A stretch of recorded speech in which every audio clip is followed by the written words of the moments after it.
اسرائیل کے ایک نوجوان کا واقعہ. ایک نوجوان وہ بازار میں کچھ چیزیں فروخت کیا کرتا تھا، صندوقچے بیچتا تھا، پٹاریاں بیچا کرتا تھا. اور پٹاریاں بیچتے ہوئے وہ اس دور کے بادشاہ کے محل کے سامنے پہنچ گیا.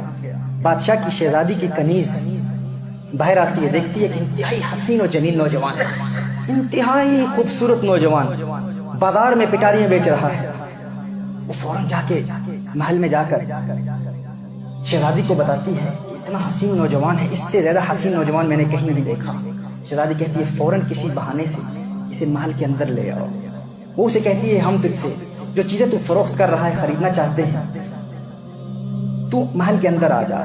وہ نوجوان انتہائی حسین و جمیل نوجوان محل کے اندر آ جاتا ہے. جو ہی وہ محل کے اندر آتا ہے تو وہ کنیز اندر سے دروازہ بند کر دیتی ہے. فوراً شہزادی آ جاتی ہے. وہ کہتا ہے جو آپ نے خریدنا ہے آپ فوراً خرید لیں، میں یہ فروخت کرنے کے لیے آیا ہوں.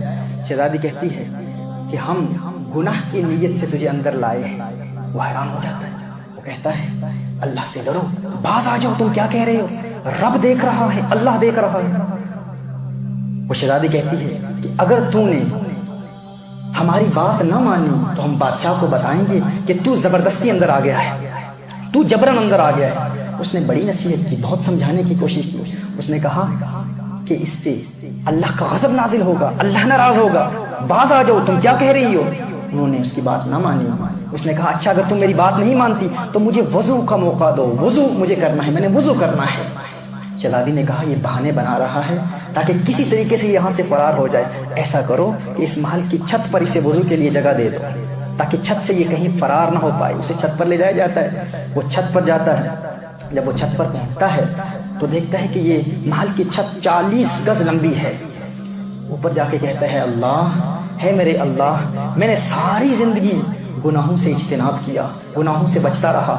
آج یہ شہزادی مجھے گناہ کرنے پر مجبور کر رہی ہے. ہے اللہ مجھے گناہ سے اتنی نفرت ہو چکی ہے کہ میرے اللہ میں اس چھت سے چھلانگ لگانے کو گناہ کرنے پر ترجیح دیتا ہوں، اور میں یہاں سے چھلانگ لگا کر گناہ سے بچنا چاہتا ہوں. اب دیکھیے ایک انسان چھت سے چھلانگ کیوں لگانا چاہتا ہے؟ کیونکہ اسے ترک لذت کی لذت مل چکی ہے، اسے گناہوں کی لذت کو ترک کرنے کی لذت مل چکی ہے. جسے یہ چاشنی مل جائے، جسے یہ کیف و سرور مل جائے، پھر اسے گناہ سے نفرت ہو جاتی ہے. وہ انر فیلنگز، وہ انر ٹرانکویلٹی، وہ پیس آف مائنڈ، وہ پیس آف ہارٹ، وہ سکینہ قلب جب انسان کو مل جائے تو پھر گناہ سے اسے نفرت اتنی ہو جاتی ہے کہ وہ کہتا ہے اللہ اس گناہ سے بہتر ہے کہ میں اس چھت سے چھلانگ لگا کر نیچے گر جاؤں. بسم اللہ الرحمن الرحیم پڑھتا ہے، چھت سے چھلانگ لگا کر نیچے گرتا ہے. اللہ ایک فرشتہ آسمان سے بھیجتا ہے تو اس کو اس کے دونوں بازوؤں سے پکڑ کر زمین پہ کھڑا کر دیتا ہے. اس وقت وہ اللہ کی بارگاہ میں عرض کرتا ہے میرے اللہ، ہے میرے اللہ، ہے میرے مالک، یہ تجارت کی وجہ سے اللہ نے حسن دیا تھا نا، اسے حسین و جمیل تھا، اس تجارت کی وجہ سے میں اتنے بڑے امتحان میں آ گیا. ہے اللہ بغیر تجارت کے بھی تو مجھے دولت دے سکتا ہے، مال دے سکتا ہے.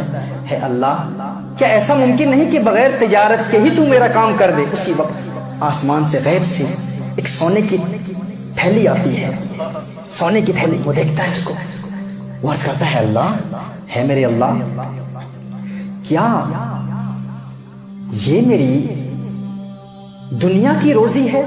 اگر یہ میری دنیا کی روزی ہے تو اس میں برکت ڈال دے، لیکن یہ جو آسمان سے تو نے مجھے سونا عطا کیا ہے میرے اللہ، اگر یہ سونا، یہ نعمت جو تو نے مجھے دی ہے، اگر مجھے آخرت کی کسی نعمت سے محروم کر رہی ہے تو یہ مجھے نہیں چاہیے، یہ مجھے نہیں چاہیے.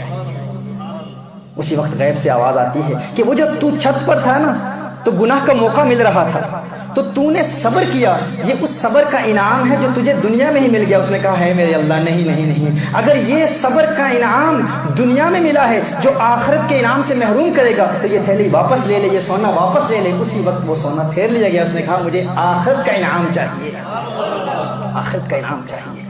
یعنی نعمت ملی بھی لیکن کہا کہ میں دنیا کی نعمت حاصل کر کے آخرت کی نعمت قربان نہیں کرنا چاہتا. یہ ہے لذت، اور گناہ کا موقع ملے اور انسان پھر بھی توبہ کر لے اور انسان گناہ سے بچ جائے، پھر وہ شخص جب عبادت کرتا ہے تو اس کی عبادت کا عالم جدا ہوتا ہے.